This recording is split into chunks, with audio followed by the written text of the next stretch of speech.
My dear friends, I'm the Reverend Dr. David William Parry, and I'm reviving my old podcast, Art of Liberty.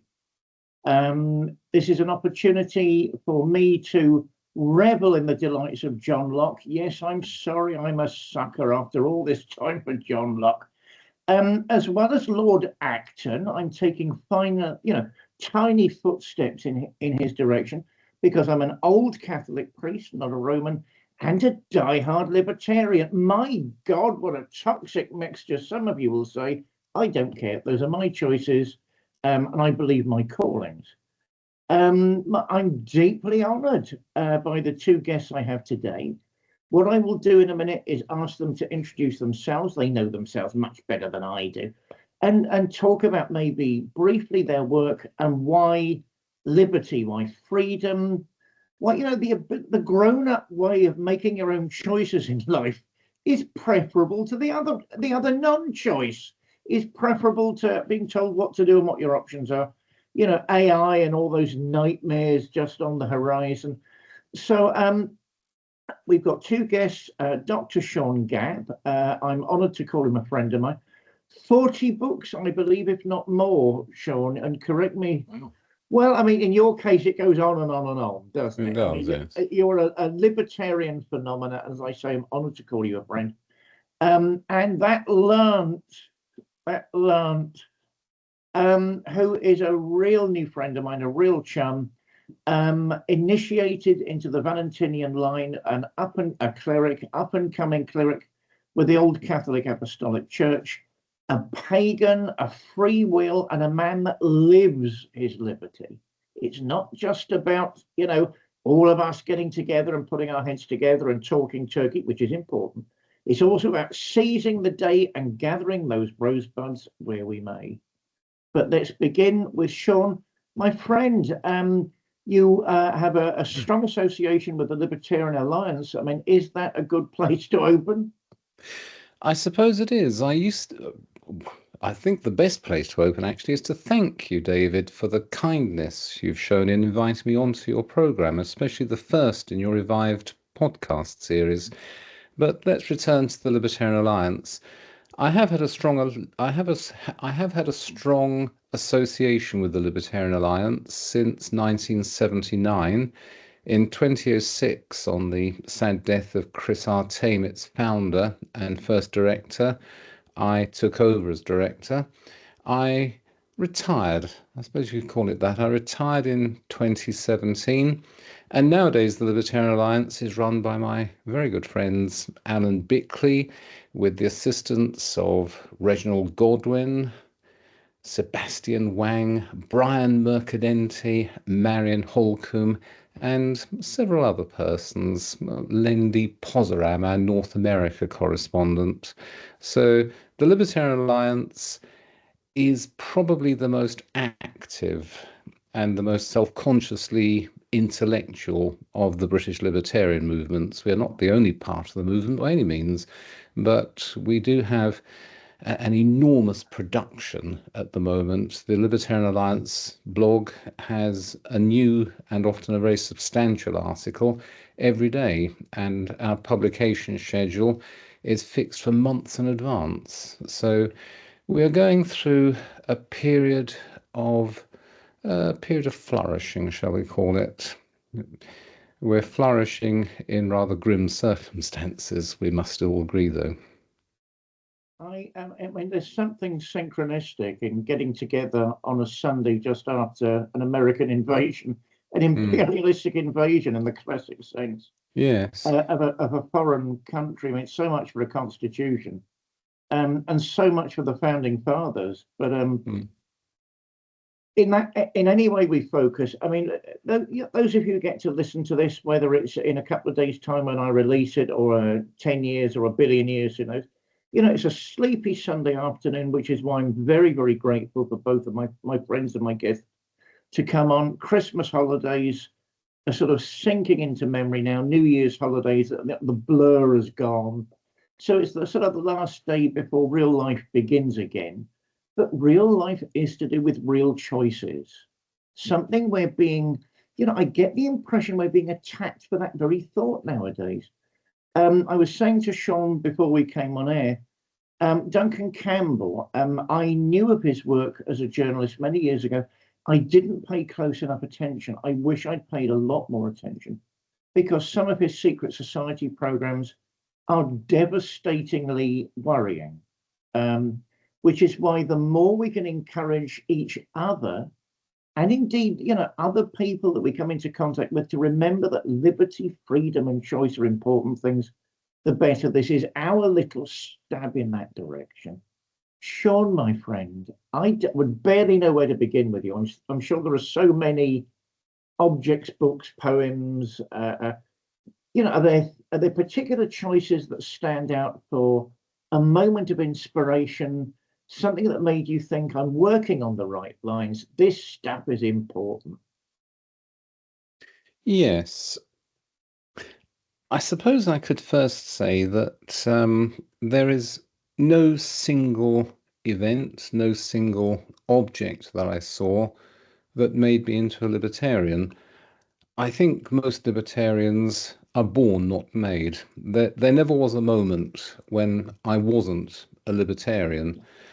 I have always believed in, I suppose, three things. The first is I want to be left alone to live my life as I please. I want to leave others alone to live their lives as they please. And I want others to be left alone by others to live their lives as they please. That is the core of libertarianism. It is not absolute fluency in the works of Rothbard or Hayek, or even, I dare say, it of my dear friend Hans Hermann Hoppe. Libertarianism is a state of mind, and it's possibly a state of mind with which you're born. Mm. Now, this being said, there are two books that stand out. I read them both in 1 week when I was 13. I picked them up by accident. I didn't read them with any particular plan. The first was 1984. I don't need to say very much about that.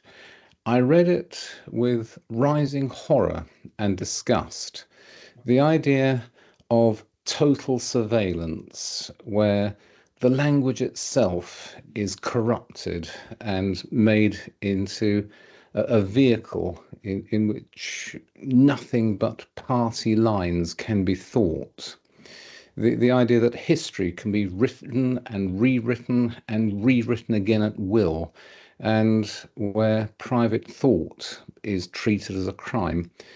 I looked at all of those with horror and, as I say, with outrage. And it wasn't just the cruelty of the regime, it was its gross hypocrisy and also its emptiness. You see, the state in 1984, Airstrip 1, Oceania, Eurasia, East Asia, and so on, these states do not exist to protect people or even to achieve any particular social end. These states exist to dominate, they exist to humiliate, they exist ultimately to perpetuate themselves, and the individual in such a state is nothing but raw material. And from that point, I suppose I could say, if I want to be pompous, I came to see the claim that power can be trusted if only the right people have it as not credible. Now, in the same week, again without any particular plan, it was just a case of what I picked up in the school library. In the same week, I read The Scarlet Pimpernel by the Baroness Orczy. Not an enormously fashionable book nowadays. Indeed, I suppose if anyone were to read it nowadays, he would simply see that it was filled with political incorrectness of every kind. But what you have is a system which doesn't even approach George Orwell's nightmare in its absolute evil, but you do have a system which claims to be about virtue, but which is really about cruelty. It operates through terror, through denunciation, and through arbitrary death. A system on its way to becoming something like Airstrip 1. The great contrast between 1984 and the Scarlet Pimpernel, however, is that the Scarlet Pimpernel has hope. And the hope is not another opposed system of ideas. The hope is individual agency. This is a novel about individuals who are disgusted by what they see happening across the Channel in France. They don't have any political program of themselves. They are guided by individual initiative, reinforced by courage, loyalty, and contempt for gross and pompous authority. Sir Percy Blakeney acts privately. He doesn't have any government commission. He acts at great personal risk. He has no permission, and he has no grand plan to remake society. His aim is simply to save particular people from unjust power. And that also left a strong impression on me. I suppose after that, I was pretty set in my ways.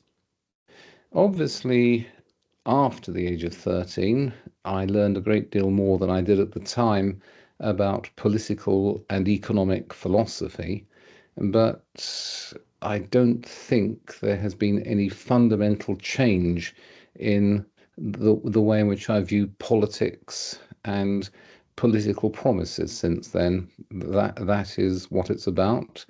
And as I said, I do believe that libertarians are born, not made. I was always a libertarian, but those two books fixed me in my libertarianism, and they have inspired me in their various ways ever since.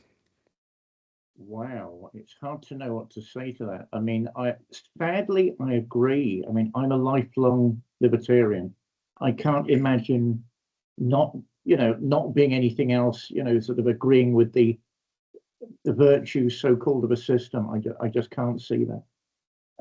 That is quite a testament, Sean. Let me say to viewers, because we'll get our viewership back, Sean writes regularly very, very meaty articles, which are well worth exploring, not only for the Libertarian Alliance website, but there was another outlet, I seem to remember. I mean, there are so many, but there were two main outlets. Only one, I think, the Libertarian Alliance. Right. But do bear in mind that all of the writing on the Libertarian Alliance blog nowadays is done by my dear friends Alan Bickley, Sebastian Wang, Brian Mercadenti, Marion Holcomb, Lendi Pozaram, and also my dear friends Neil Locke, Duncan Whitmore, and David Webb, and various others.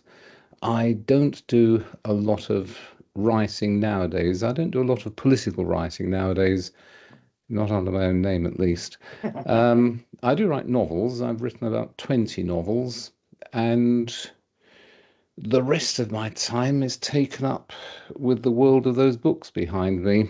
I teach Greek, Latin, and classical civilization at various institutions.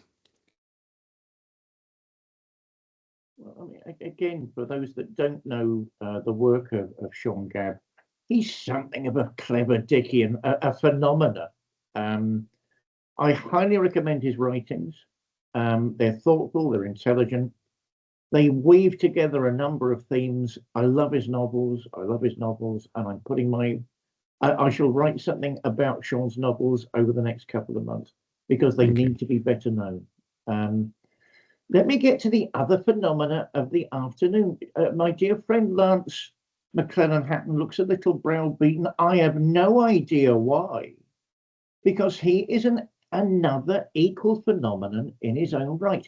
What I didn't want to do for this show was have lots of intellectuals, and what do you think, Professor? Well, Doctor, it's good to have that steady intellectual voice, but I wanted a direct compare and contrast moment Not that Lance isn't an intellectual, but he that comes in a different way with him. I wanted to compare and contrast man of action. Lance is a practicing pagan, as I say, as well as a rising Catholic cleric. He's a poet. He's just had some poetry published, which lots of people are already admiring in Russian, can you believe? And I too will be writing something about Lance's work in the next couple of months. He's something of a firebrand who puts his thoughts into action. Sean does in one way, I do it another way, but so does Lance in relationships, in friendship circles, in initiatives that in my mind, lots of people simply don't have the guts to do. Lance, I rather like Sean, I don't know where to start with you. Is there a particular moment, a particular poem, a book, a painting, anything you think that was helpful in starting this ball rolling? You know, was there a libertarian moment? Can you put your finger on it? Well, first of all, I'd like to thank you for allowing me on here, and also nice to meet you, Sean. I believe it's the first. It is indeed. Well, I think for myself, it starts yet again right from the beginning. As Sean was saying, you're kind of born into this aspect, and then you just pick up other information en route. So really, I was quite feral in the way that I grew up in many ways. I never fitted in, always felt different from everybody else, but I wanted to learn about everything. I had several things that held me back from that, but my grandfather, he was a countryman, taught me about how to use my hands, how to live off the land, and that gave me a great inspiration from those early beginnings. But that's pretty much how it started for me. Books, in my earlier days, I used to fight with books in my earlier days. Academically, later on, they really, I got more into reading. Didn't realize I was diagnosed neurodiverse. So I didn't realize that I had Asperger's syndrome and ADHD at the time, which which stopped a lot of my, or made a lot of my learning difficult, I should say. But it didn't stop me still craving what made this work. Why does that do that? You know, why does the sun disappear? And I was always looking further, deeper into it, and then eventually found myself being drawn deeper into nature and observing nature on a deeper level. I'll tell you what I had in mind when I wanted to get you on the show and approached you about coming on the show. I mean, we first met physically not so long ago at Mount Stuart House, which is an international art treasure, of course. From my perspective, it's like walking into one of the great libraries of Alexandria. You know, pure Hermeticism, pure international art, a hardly known temple to the Renaissance, a hardly known temple to the human spirit. You struck me as someone not only very affable, very genial, but you had an encyclopedic knowledge about the building.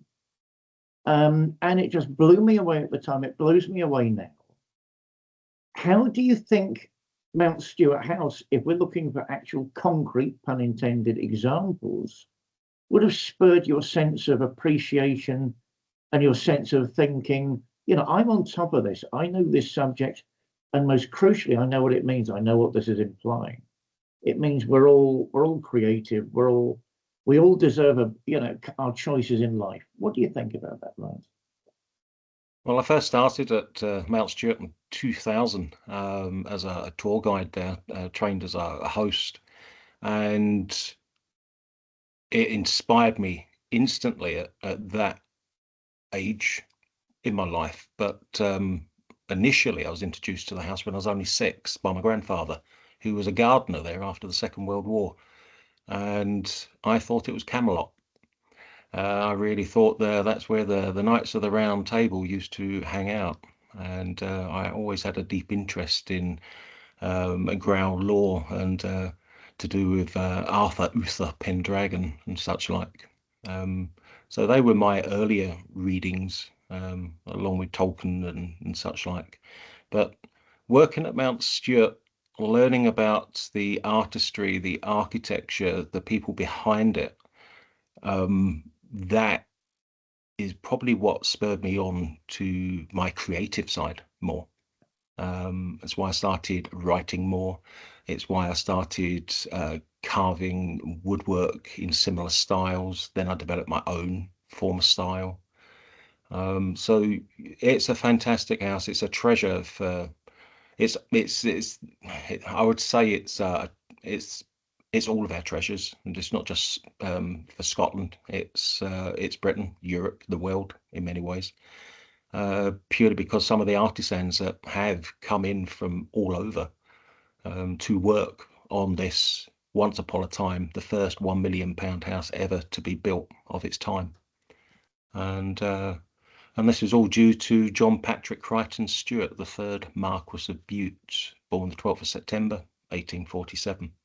And he was born into riches that we could not really imagine today. It was so vast, extremely vast, which was all due to his father, the 2nd Marquess, who developed the Bute docks in Cardiff. I believe you're planning a book on either the Marquis or the house. Please remind me of that. Yes, it's looking at the aesthetics of the house. There's been a few books that have been written about Mount Stuart. First one was really by the abbot, David Hunter Blair, and that was in 1912, 12 years after his close friend had died, the 3rd Marquess, in 1900. But I always felt that he couldn't free write. He couldn't write the way he wanted to write. So I felt there was a lot left out, because I know a lot more that he could have written and he chose not to. And it's been a similar case with other writers after that. And there's always been this other side, so this mystical side that was never really mentioned about him. The occult side, considering he was a canon of the church himself, Catholic, converted at the age of 21, which was pretty much unheard of in those times. So there was a lot unsaid, and on how he was creating his buildings as a architect himself. And without saying too much about it, because I am still trying to write it all down, he was an absolute magician. Quite possibly discovered the Philosopher's Stone. I think we're going to leave it there in case lawyers get involved. We're rounding the show to a close. I'm tongue-tied today, my friends, because 2 of my favourite people in the world, they're on the screen in front of me. Oh my God. So I'm tongue-tied. I've lost my sense of eloquence. But I can remember one thing, a particular note. The voice of reason and the voice of imagination have joined me today to talk about the vital necessity of being free. Free in your mind, free in your heart, free in your soul. And, explore the world, explore creation in your own way. Don't be told what to do. Don't be told what to think. And enjoy the moment of humanity that is the great blessing that's been given to all of us. Sean, is there any last thing, if people want to contact you, want to find out more about you, how would they do that? I think the best thing to do is to look on the Libertarian Alliance website. It's easy enough to find. Well, libertarianism.co.uk, I think, or is it Libertarianism UK? I never can remember our latest URL. But it's the Libertarian Alliance. I will endeavour to make sure that's listed, that's linked somewhere. I'll send it to you. Thank you. I'm obliged as always. Lance, and how do we get hold of the old druid if people are trying to find you? I'm pretty easy to find out. I've written several articles over the years, so my name does come up, whether it's on the megalithic portal or the dreaded Facebook.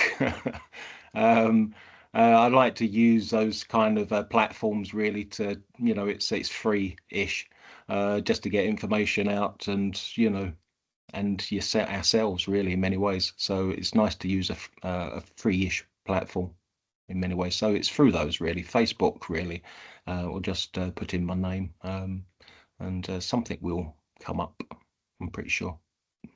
Thank you both. As for me, I mean, sadly, I'm a social media chant. No, it's not what I want. It's thrust upon me nowadays. The usual platforms. Yes, I know my website needs bringing up to date. I know. There are only so many hours in the day, right? I'm working at it. I promise it'll be up to date soon. I'm about, if people want to find me, they want to know more about these shows and more about my guests, get in touch. I don't bite. I've lost all my front teeth. I'm 67. So, don't be frightened.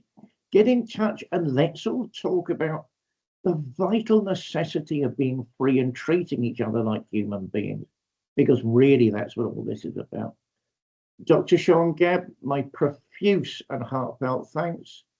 My dear friend, knight in armor, Lance, I've no doubt I'll be seeing you soon. Bless you, all of you deeply, and let's congregate soon. This show will be once a month for the foreseeable future, and we'll have wonderful people to get you thinking, to get you feeling and exploring. Take care, my friends. And you, and both of you. Goodbye. Bye.